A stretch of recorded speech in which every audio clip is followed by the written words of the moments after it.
parles? Oui, je parle, je m'entends. Ah, ça fait bizarre, hein. C'est un truc? La poésie est ascension des berges arides. Je sais pas.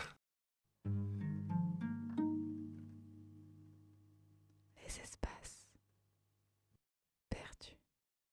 Alors, le lieu que j'ai choisi, c'est mon ancien lycée, où j'ai aussi fait ma Cagne, et où j'ai été aussi au collège, en fait, à partir de la quatrième. Donc, j'étais de la quatrième à la Q. Et pourquoi j'ai choisi?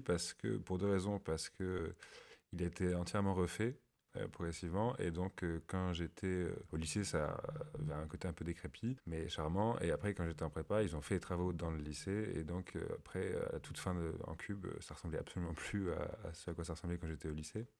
C'était tout blanc et hospitalier. Et ça a fait pareil. En fait, ils ont rénové les bâtiments des prépas une fois que je n'y étais plus. Et donc, je suis revenu une fois dans les bâtiments même et j'avais l'impression d'être dans un autre lieu, en fait.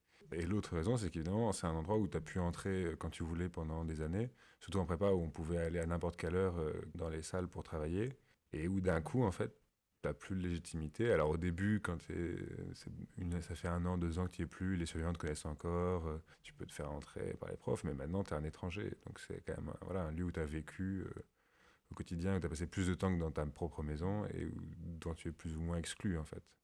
Comment je me sens à l'aise quand j'y pense chez moi, plus que dans la plupart des autres endroits que je connais, peut-être même plus que...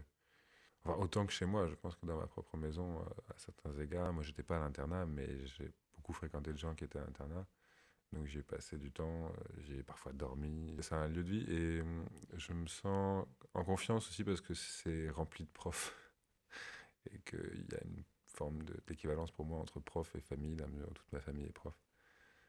S'il y avait un seul lieu, mais alors ce lieu, il n'existe plus. Enfin, il existe, mais il a été totalement refait. C'est la salle où on avait cours, puisqu'en fait, chaque classe avait sa salle attitrée, dite salle de base.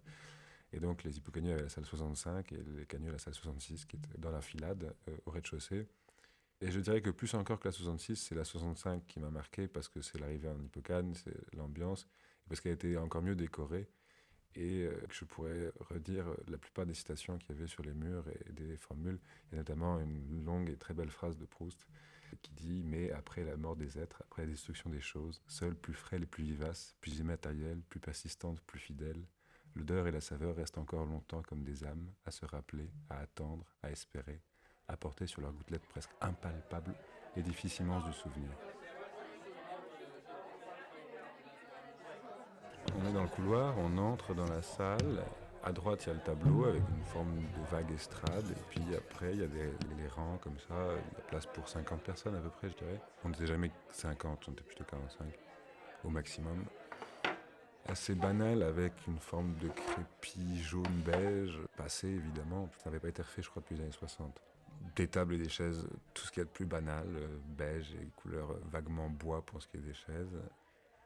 Et sur la gauche, ce qui est intéressant, donc, c'est qu'on entre, on se trouve face à la classe en se tournant vers la gauche, face aux élèves, et sur le mur, donc la cloison qui se trouve à gauche, qui est donc celle dans laquelle est percée la porte, il y avait des panneaux de liège. Et sur les panneaux de liège, il y avait un certain nombre de feuilles affichées avec le planning de colle, le planning de devoirs, et puis des choses plus fantaisistes, les tableaux pour qu'on mette les surnoms des camarades pour afficher sur leur calot.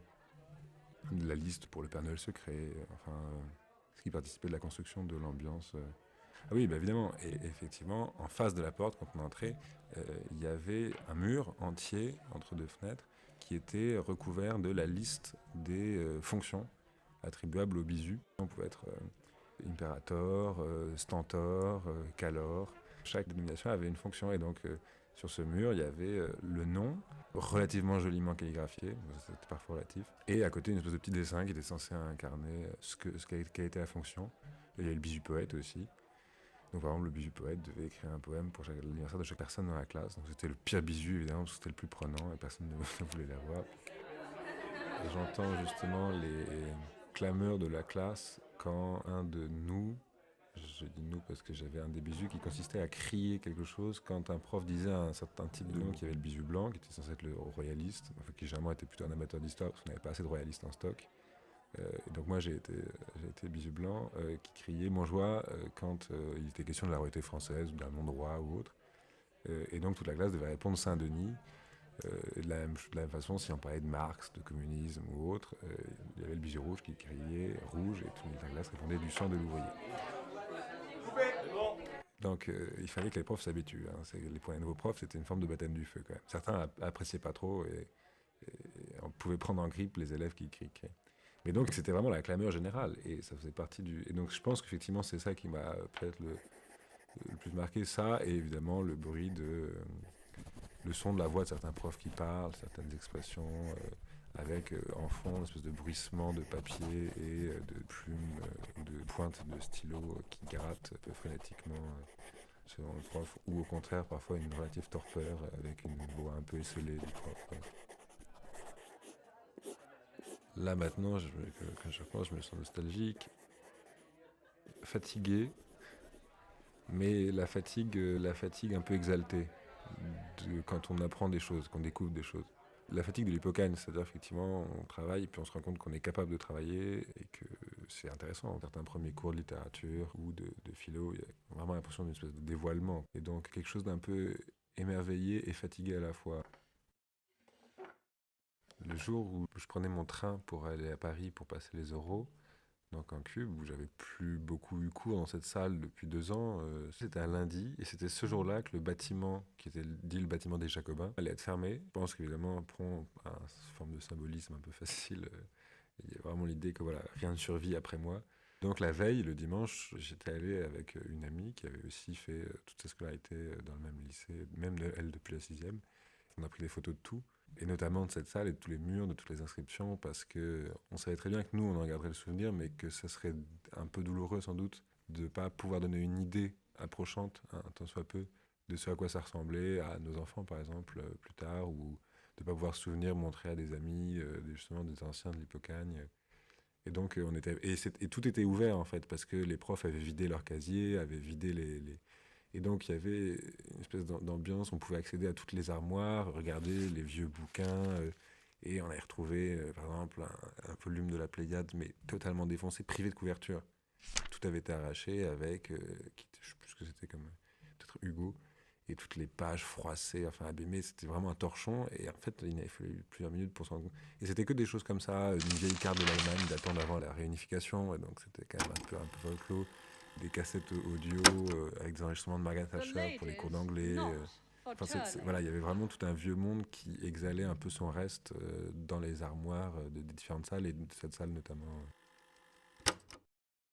Ce que je trouve frappant, c'est qu'il n'y a pas que les élèves qui étaient attachés à cet endroit et qui attachaient une forme presque de mysticisme ou en tout cas de symbolique, mais les profs aussi. Et il n'était jamais question d'autre chose que de la 65 et la 66. Par exemple, la salle, ça aurait paru vraiment une redondance. Et pour certains profs, il y avait une vraie douleur de quitter cet endroit, en tout cas tel quel. Et je trouvais ça assez beau parce que ça veut dire qu'effectivement, il y avait quand même. Voilà, il y avait quelque chose qui s'était passé grâce au lieu aussi. C'était un lieu dans lequel ils avaient pu déployer un lien et tisser un lien avec des élèves et transmettre des choses d'une façon qui était vraiment pas la même que dans des grandes salles blanches impersonnelles.